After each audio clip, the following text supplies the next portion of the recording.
প্রথম বন্ধু, তুমি তো প্রচুর বই পড়ো, সাহিত্য পড়ার এত আগ্রহ কেন?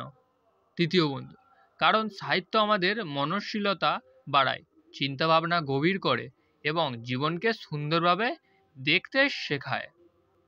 প্রথম বন্ধু, কিন্তু এখন তো সবাই প্রযুক্তির দিকে ঝুঁকছে। মোবাইল, টেলিভিশন এসবের ভিড়ে সাহিত্য পড়ার দরকার আছে নাকি? দ্বিতীয় বন্ধু, অবশ্যই আছে।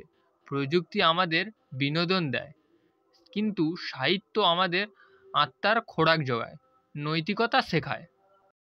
প্রথম বন্ধু, নৈতিকতা শেখায় বলছো, একটু বুঝিয়ে বলো তো।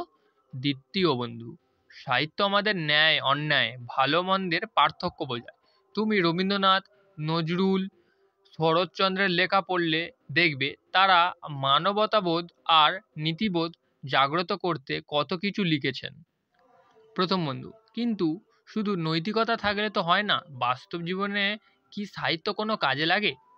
দ্বিতীয় বন্ধু, অবশ্যই।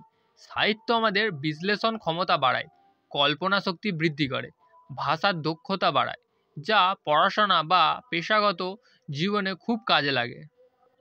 প্রথম বন্ধু, তা ঠিক, কিন্তু শুধু গল্প উপন্যাস পড়লে তো আর জ্ঞান বাড়বে না। দ্বিতীয় বন্ধু, কে বলেছে? সাহিত্যের মধ্যেই ইতিহাস, দর্শন, সংস্কৃতি, সমাজ চিন্তা সব কিছুই ছোঁয়ানো আছে। সাহিত্য মানুষকে বহুমাত্রিক জ্ঞান দেয়।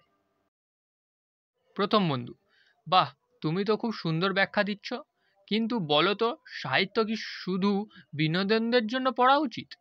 দ্বিতীয় বন্ধু, না, সাহিত্য শুধু বিনোদন নয়, এটি আত্মোপলব্ধি এবং জীবন সম্পর্কে গভীর জ্ঞান অর্জনের উপায়।